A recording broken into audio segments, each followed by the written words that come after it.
Hello everyone! Today we're here at Rojas City Bridge kag kadto ako sa Paseo de Rojas. Malakat lang kami to save kay mahal ang plete because of price increase ang gas.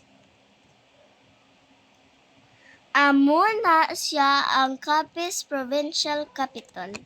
So matabok kita sa pedestrian lane. Diri ang direction sa left side, so galakat ako not just to save but also exercise a bit for good health.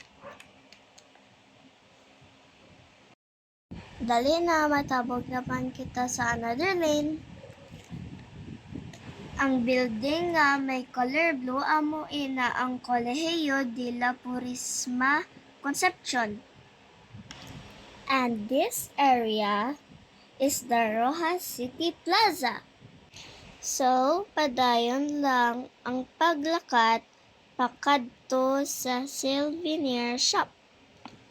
And guys, damo man diri nagalakat kag gatambay sa plaza para mag-relax.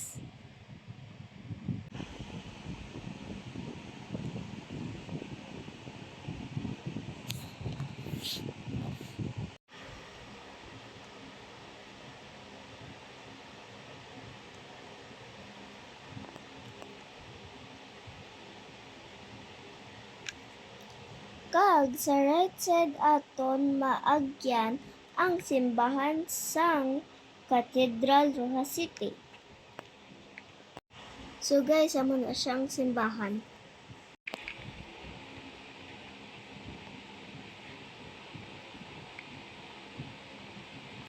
Kag guys, amo na sa di ang view sa plaza.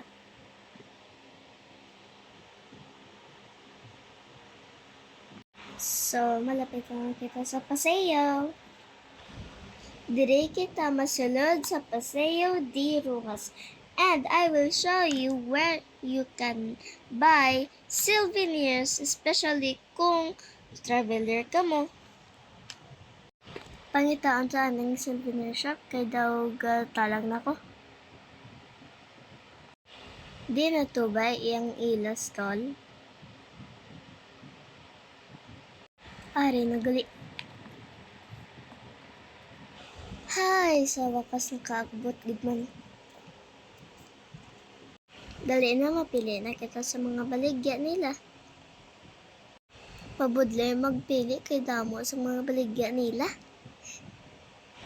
Wow, mga marami ang mga designs ng mga quainters nila. Wow, may mga sunsets. Wow, may ara man sa mga magnets. Damo man designs made of shells na ref magnets. Ay, pagid may mga keychain. Wow, nanamay ko sa mga designs nila. Barato pagid. 5 for 110 lang. Damo kapag pilian ni designs para sa pasalubong. May ara pagid sang more magnets made out of seashells. Wow.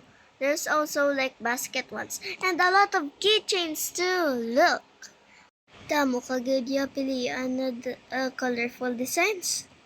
There's dolphins, there's whales, and a lot more.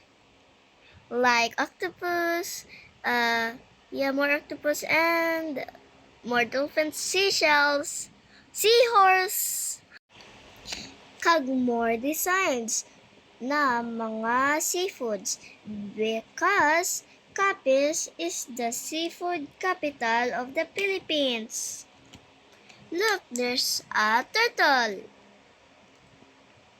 And that which is I love, it's so cute. I hope you enjoy my mini vlog. Thank you for watching and please don't forget to subscribe, like, follow and share. Thank you.